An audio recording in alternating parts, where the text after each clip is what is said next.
अलवर के एमआईए स्थित modern shooting factory में काम कर चुके कर्मचारी ने सोमवार को श्रम मंत्री टीकाराम जूली के घर के बाहर से न्याय की शव यात्रा निकाली। मजदूर निरंजन सिंह ने बताया कि फैक्ट्री पर उसका 5 लाख रुपया बकाया निकला है। यह राशि ब्याज सहित लौटाने के न्यायालय के आदेश के बावजूद उसे पैसा नहीं मिला है, जिसे लेकर 1 साल में श्रम मंत्री को कई बार अवगत करा दिया है, लेकिन यहां से केवल आश्वासन ही मिला है। अब मजबूरी में कर्मचारी ने न्याय की शव यात्रा निकाली है। कर्मचारी का कहना है कि यह शव यात्रा इसलिए निकाली है ताकि सरकार को मेरा दर्द समझ आए।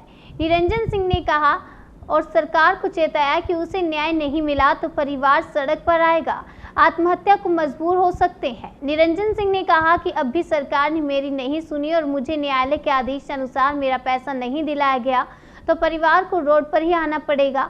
मैं किराए के मकान में रहता हूं, जल्दी पैसा नहीं मिला तो घर के सारे बर्तन श्रम मंत्री के घर लेकर आऊंगा। यहां नहीं रखने दिया गया तो सामुदायिक भवन में रखूंगा, वहीं सड़क पर रहने को मजबूर हो सकता हूं। निरंजन सिंह ने ठेले पर शव यात्रा निकाली, जिसके चारों तरफ स्लोगन के जरिए अपनी पीड़ा को बयां किया है। निरंजन ने कहा कि मैं आज बेबस और लाचार हूं क्योंकि भ्रष्टाचार का शिकार हूं। भ्रष्टाचार सत्य है और न्याय की मृत्यु है, तभी तो यह न्याय की शव यात्रा है। हर बार कोरा खाली आश्वासन दिया गया है, जिसके साथ ही कोरोना बर्तन रखा है। न्यायालय का पिंडदान भी करते स्लोगन लिखा है, जिस पर लिखा है कि सम्मान के साथ न्याय का अंतिम संस्कार, जय जय भ्रष्टाचार।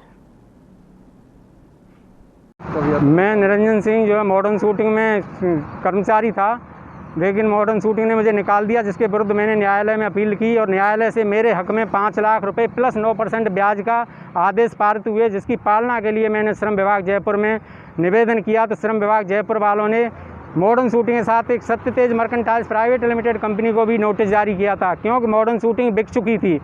और जब जो है ना मॉडर्न शूटिंग के प्रतिनिधि ने लिखकर जवाब श्रम विभाग को दिया कि मेरी कंपनी बिक चुकी है और मेरी कोई जिम्मेदारी नहीं है, सारी जिम्मेदारी सत्यतेज मर्केंटाइल्स प्राइवेट लिमिटेड की है।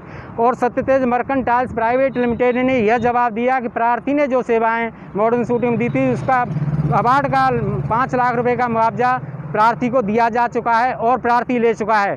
लेकिन श्रम विभाग के जो अधिकारी हैं उन्होंने उस तथ्य को नज़रअंदाज कर दिया और आदेश लिख दिया कि मॉडर्न की तरफ से कोई भी न उपस्थित हुआ, ना ही कोई लिखित जवाब दिया, जबकि मॉडर्न की तरफ से लिखित जवाब श्रम विभाग को दिया जा चुका था कि जो है ना मेरी कोई जिम्मेदारी नहीं बनती है। उसके बाद जब मैंने बार बार श्रम विभाग के अधिकारियों को इसकी ओर ध्यान दिलाया तो उन्होंने जो है ना पहले तो ध्यान नहीं दिया, लेकिन जब मैंने बार बार गया तो उन्होंने मुझसे कहा कि जो है ना तुम्हें जो करना चाहे सपरिवार आत्महत्या कर लो, लेकिन हमें तुम्हें न्याय नहीं मिलने देंगे। मैंने इसलिए माननीय श्रम राज्य मंत्री जी से भी साल भर से मिलकर बार बार गुहार लगा रहा हूँ। हर बार वो मुझे जो है ना कोरे आश्वासन देते हैं, लेकिन जो है ना कोई पालना नहीं कर रहे। और मैं आर्थिक रूप से इतना कमज़ोर हूँ और बहुत संकट में हूँ कि मेरे को परिवार का घर भरण पोषण के लिए भी जो है ना कोई साधन नहीं है। और मैं किराए के मकान में रह रहा हूँ, जो मकान मुझे इस महीने में हर हालत में खाली करना है।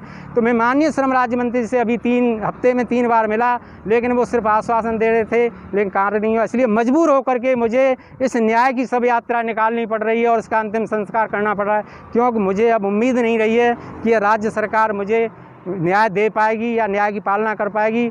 इसलिए मेरे आपके चैनल के माध्यम से मंत्री जी से और राज्य सरकार से पुनः एक निवेदन है कि यदि वो संवेदनशील हैं और ये चाहते हैं कि यह एक मजबूर आदमी जिंदा रहे और इसका परिवार जो है ना अपने भविष्य ज़िंदगी को बचा के रखे, तो मेरा निवेदन है कि वो न्यायालय के श्रम की फैसले की पालना अविलंब करवाएं, अन्यथा मजबूर होकर के मुझे अपना सारा सामान जो घरेलू सामान है मंत्री जी के कार्यालय पर रखना पड़ेगा। और यहाँ नहीं रखने दिया तो मैं सामुदायिक शांति कुंज में रह रहा हूँ, वहाँ पर सामुदायिक भवन है, वहाँ पर सड़क पर रखने के लिए मजबूर हो जाऊँगा और मैं सड़क पर रहने के लिए मजबूर हो जाऊँगा।